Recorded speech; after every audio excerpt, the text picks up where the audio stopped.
She posts about the risks being involved with taking steroids as a female. The physique that people seek out when they start doing these things is naturally achievable. Well, I got the physique, but now I sound kind of like a man. Well, sadly, there is nothing you can do. How do you get somebody who looks like this to turn into this? Someone who is obviously very interested in bodybuilding and improving her physique from the start, that has now somehow transitioned into maximizing her physique and drastically increasing her muscle mass to an extent that is very intentionally not natural. Someone who has literally what I believe to be a steroid source right in her bio, not a peptide source, like literally a Telegram group for what I assume to be steroids, as well as a personalized group where she talks to people about steroid usage. You know, it's not a great look. The thing that concerns me is she's the one giving the advice, and does anybody see her result as the goal? And to be fair, she posts about the risks being involved with taking steroids as a female now, so maybe she sees that her early mistakes are definitely a problem and is trying to talk about them and bring awareness around it. At least I would hope. Essentially, in this post that she has, she talks about studies showing that virilization can happen at very low doses of even Anavar, which a lot of women interpret as a safe steroid for women to use. It's still a male hormone. It still works on androgen receptors. It still is going to initiate the same cascades as most other androgens would. She also labeled another study which showed that 0.5 to 2 milligrams a day of just Winstrol caused virilization very clearly in women. It's a very interesting study, actually. She mentions that the key is dose and duration. High doses for a short time hit a little bit harsh, but relatively safe, and low doses for a long time seem overall softer, but the cumulative effect is often worse. She says that the female body is not weaker, it is just more sensitive, and the price to pay for a mistake is much higher than in males, which is absolutely true. Even just a small mistake of dosing can cause catastrophic outcomes for a female that will affect her for the rest of her life, cause virilization and hirsutism more than it would in a man at all, literally at all, period. You end up with a deeper voice, permanently and architecturally changed facial features. You end up with facial hair, clitoral hypertrophy, like all sorts of interesting features. But what I want to do is talk a little bit about how one goes from this to this. Все научились смотреть на дозировку, но почти никто не смотрит на то, что действительно важно. А ведь именно в этой маленькой детали часто скрывается разница между двумя, на первый взгляд, одинаковыми добавками. Смотрите, мы сейчас все принимаем гринс, потому что хотим получить много разных полезных экстрактов для здоровья в одной банке. И сейчас есть очень современный такой экстракт дикой вишни, тарт черри. Его добавляют во все современные добавки. И, допустим, у нас есть две банки. И там в составе написано тарт черри. И даже дозировка одинаковая. Для большинства людей на этом сравнение заканчивается. Возьму ту банку, которая красивее, да? Но вот вопрос. А вы уверены, что и в одной, и в другой банке содержится один и тот же ингредиент? Потому что название на этикетке — это просто название. Оно не говорит нам, откуда взялось сырье, запатентован это экстракт, либо просто порошок сухой вишни. И вы понимаете, что это совсем разные вещи с совершенно разным эффектом. Точнее, с эффектом, но с его отсутствием. Это все равно, что мы будем сравнивать двух спортсменов только по цифре на весах. У нас есть два спортсмена весом 90, только один уже выигрывает соревнования в категории бодибилдинг 90, а другой только сегодня пришел в зал. Да? Цифра будет одинаковая, но вот содержание будет совершенно разное. И вот тут появляется одна маленькая деталь, которую большинство покупателей просто пропускают и не видят. А вы сейчас не будете пропускать. Мы видим Vita Cherry TM. Видите вот эти маленькие значки TM и R. Многие думают, что это просто красивое дополнение к названию, да? Но на самом деле за этим значком стоит конкретный производитель сырья, собственная технология производства, понятное происхождение ингредиента и конкретный стандарт. Такой значок нельзя просто так по собственному желанию нарисовать, если это не соответствует действительности, потому что это будет нарушение закона. Если на этикетке написано Vita Cherry TM Sport, то производитель действительно использует именно Vita Cherry Sport, именно тот самый экстракт терпкой вишни. Важно понимать еще одну вещь, что отсутствие TM не означает, что сырье плохое, но ведь если оно хорошее, почему бы это не указать на этикетке? Вопросик, правда? Поэтому я сама не смотрю только на миллиграммы. Я всегда смотрю на то, что именно стоит за этими миллиграммами. Потому что в спорте важны не только цифры. Важно понимать, что конкретно стоит за этими цифрами. Потому что качественный спортпит начинается не с красивой банки. Он начинается с качественных ингредиентов. A matter of a 8-year period, really. And I don't want to create an illusion either. This wasn't some instantaneous transformation. This was happening over a very long period of exposure. И сегодня на консультации я учила нескольких девочек всегда попадать в правильное соотношение белков, жиров, углеводов, калорийность, но при этом никогда ничего не считать. Похоже на сказку, правда? Да, разберемся. Для того, чтобы это получилось, нам необходимо ввести себе правило одной тарелки, по которой мы всегда в каждый прием пищи формируем одну тарелочку, собираем ее правильно и можем подготовиться, что-то откорректировать, внести какие-то корректировки. Да? Соответственно, я сейчас вам заложу в голову образ, который у вас останется, когда вы будете самостоятельно планировать свою тарелку. Итак, тарелка. Любую тарелку, даже квадратную, можно разделить визуально на 4 части. Делим. Таким образом, 1/4 нашей тарелки занимают некрахмалистые овощи. Это может быть что угодно. Это могут быть листовые овощи, это могут быть крестоцветные, брокколи, цветная капуста и так далее. Что угодно. 1/4 нашей тарелки занимают белковые продукты. Это могут быть все виды мяса, субпродукты, яйца и так далее. Уже детальнее про сам перечень продуктов, да, мы обсуждаем с каждым человеком по отдельности, в зависимости от его целей и задач. Еще 1/4 нашей тарелки занимают ярко окрашенные фрукты, ягоды, специи. Я так и напишу: яркое. Ну и еще 1/4, по идее, должны занимать сложные углеводы. Но вот здесь самая интересная фишка. Если вы хотите все-таки снижать вес, да, контролировать свой рацион и получать дополнительные преимущества и увеличивать производительность своего головного мозга за счет снижения все-таки углеводистого компонента, мы можем эту часть подарить либо крахмалистым овощам, либо просто ее поделить с некрахмалистыми овощами. Да? То есть мы можем добавить сюда небольшое количество батата, репы, тыквы, свеклы и прочих прекрасных продуктов, про которые вы почему-то всегда забываете. Но еще есть важное. Углеводы, да, из разных источников. В наш рацион, в нашу тарелочку обязательно нужно добавить 2 больших пальца правильных, хороших жиров. Это может быть авокадо, любое хорошее нерафинированное масло, семена, орехи и так далее. 2 больших пальца уходят у нас на жиры. По-моему, очень просто планировать таким образом свою тарелку. И не нужно ничего считать, и не нужно сходить с ума. У вас всегда все правильно, и всегда вы в форме.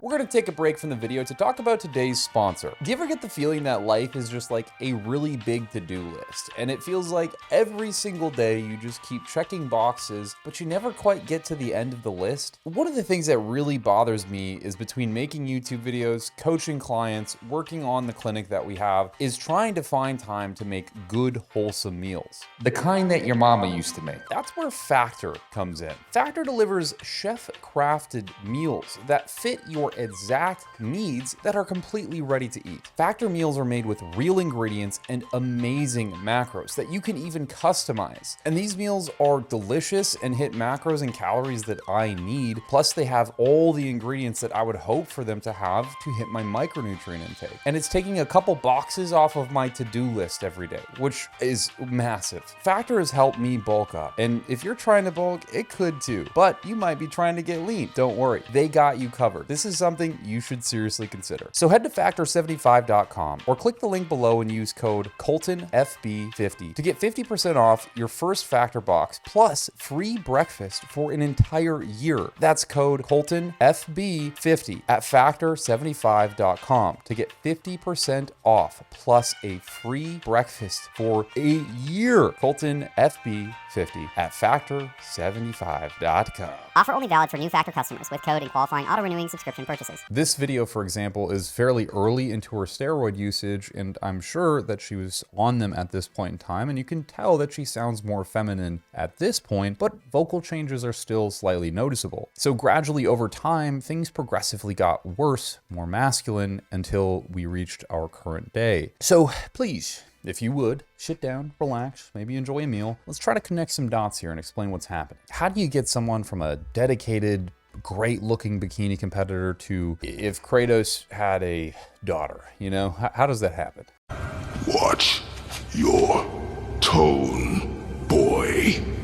Well, you put, pot of juices in front of them. You say, hey, dip yourself in. You marinate them for a little bit, right? You got some tremboloni sandwiches, you got some Inivore, you got some other shit in there, right? They dump in and they come out, and pharmacology and biology happen, you know, and you get this outcome. Anyways, this is what happens when you take a female designed around low testosterone, higher estrogen, and you feed that female male-coded hormones for almost a decade straight. Their structure, their physiology is built completely different than males in a lot of ways. Facial features that are often softer due to facial fat distribution that's modified by androgens, which is why males tend to look facially different. Higher, more angelic voice, less muscle mass, and less bone mineral density and connective tissue. That's not a bad thing per se. It's just kind of how these females present when you're born naturally and just out in the world. Now imagine you take a template like that and you plug it into a completely different power grid. You've got house wired for, 110 volts, and you hook up a 240 volt industrial line. At first, the lights look brighter and you go, damn, this is great. We got more power. Everything's shiny. It's great. But you leave the current on long enough and then, spontaneously things start changing. Right? Your microwave sets on fire or lights the food on fire. Your fridge detonates. Bad things start happening. That's kind of what long-term steroid exposure is for females. At first, you get this really profound benefit of being stronger almost immediately, and oftentimes look way better too. You build more muscle mass, you build a better physique, you get the sort of recognition that you were hoping to achieve probably at the start of all of this. So it feeds you into this sort of positive feedback loop. You associate it, it's positive valence, right? You take more, you keep getting more compliments, you keep improving until you've reached that point in that reverse U curve where it starts trending down. And that's where the side effects start to appreciate and you really can't stop them. And then it becomes a lost cause fallacy where it feels like you've dedicated so much of your time into this path that why would you stop now? You're so far along, going back seems like a pointless endeavor. And can you realistically ever go back? So they continue and abuse more androgens. Now, one big misconception is that steroids or androgens or the sauce or gear, whatever you may hear it called here or anywhere else, it's not just to build muscle. They are a masculine signal. They work on androgen receptors systemically in the entire human body, modifying all sorts of components that often go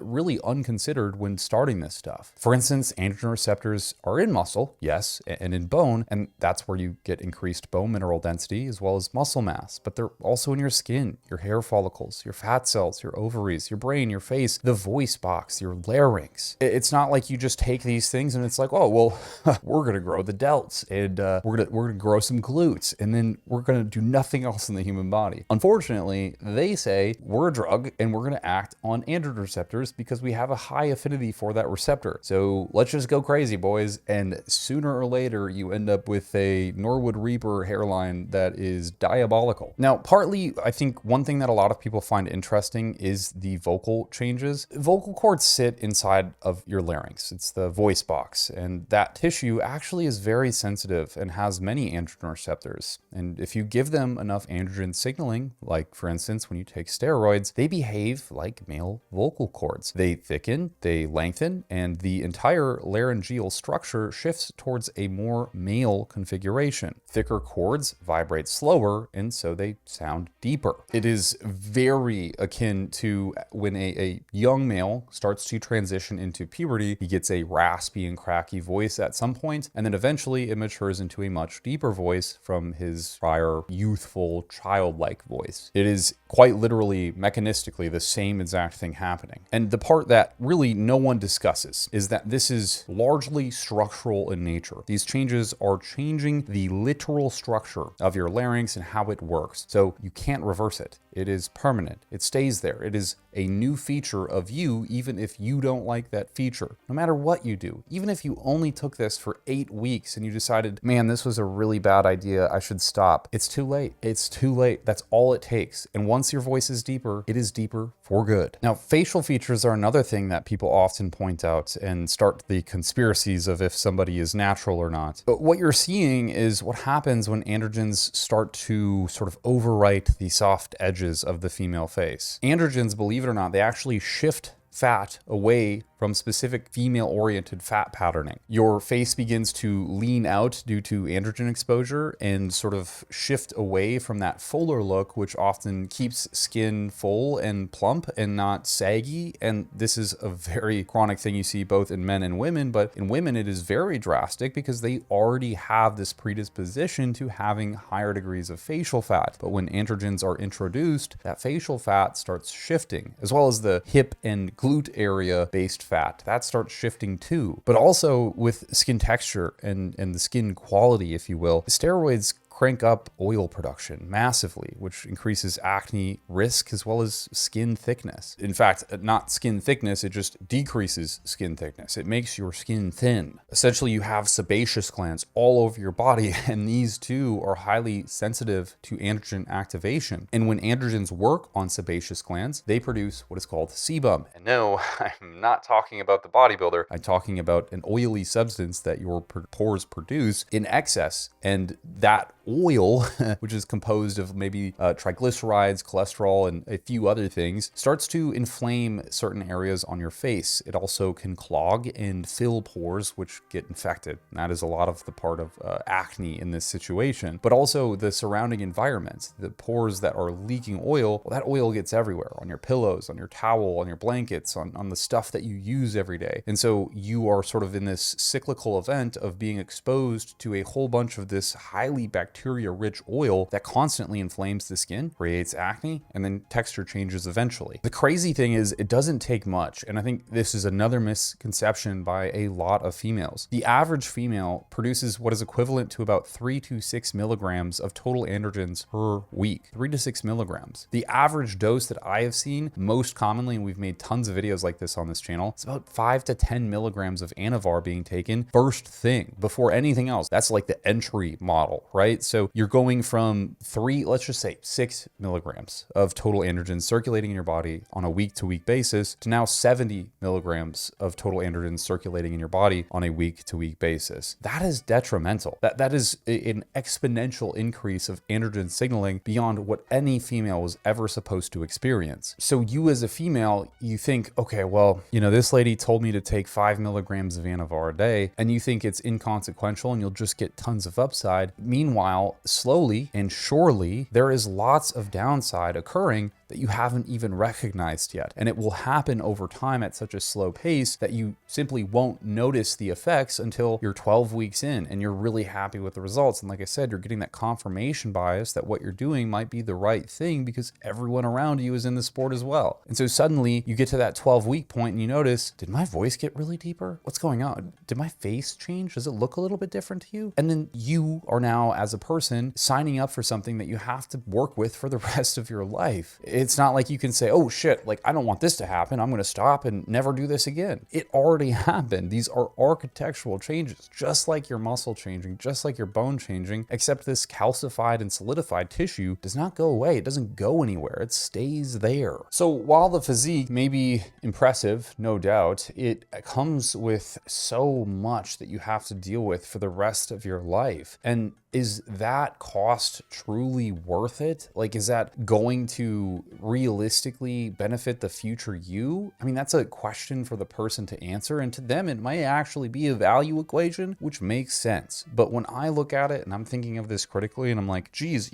she's a mom, I believe, and if you're a grandma to that kid's kids in the future, and you sound like you do, and you look like you do, like, it's just kind of an odd thing to have to explain to kids. And also just with your own self-satisfaction, right? Like, people are self-conscious enough as it is. It's part of the reason that they start taking steroids. So now you take yourself down a path as a female where you're starting to become self-conscious about other things. Maybe you've solved the insecurities of your body, but at a cost of creating more and probably more vicious insecurities that will never leave. Unlike your body, you can constantly train it and improve it and modify it how you want. And oftentimes, a lot of the times, the physique that people seek out when they start doing these things is naturally achievable. Of course, if they're aiming for like an IFBB Pro card, okay, no. But for the most part, I think people just want a good physique. They want to be recognized. And you can do that. You can modify that. You can really work on that naturally for years and improve your physique continuously. But of course, taking the shortcut is more appealing. So that is the option that's picked. And then you face the repercussion of, well, I got the physique, but now I sound kind of like a man. What do I do now?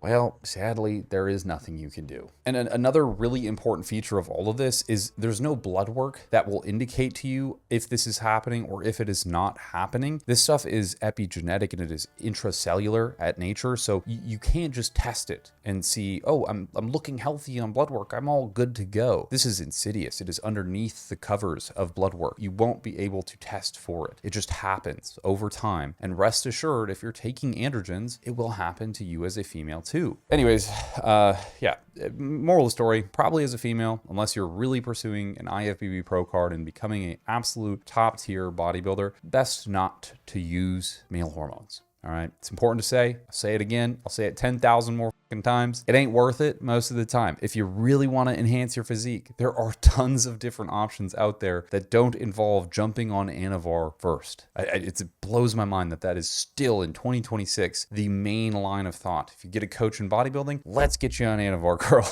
Like, holy shit, you know? Me, man. Anyways, I hope you enjoyed the video. If you did, please like, comment, and subscribe. It actually helps the channel out tremendously. I appreciate you guys being here. I really do. I thank you so much, right? Like, this is a career path that I never thought I'd be taking. It was a dream since I was a kid. Maybe not in the form that I wanted to do it. I was hoping more like that cool kind of vlogger style shit, but that's not really popular, let's be honest. So I do these videos now, and I think it is one of the coolest things. And I love listening to you guys comment, I guess reading your comments. I love interacting. I love being a part of the community. It's like, this is a dream come true, man. So genuinely, like, thank you guys so much for allowing me to have this. You know, I would be making videos even if I wasn't getting this degree of traction, but it sure as hell makes it a lot easier that I am. So I appreciate you greatly, like, sincerely. I'll catch you in the next video.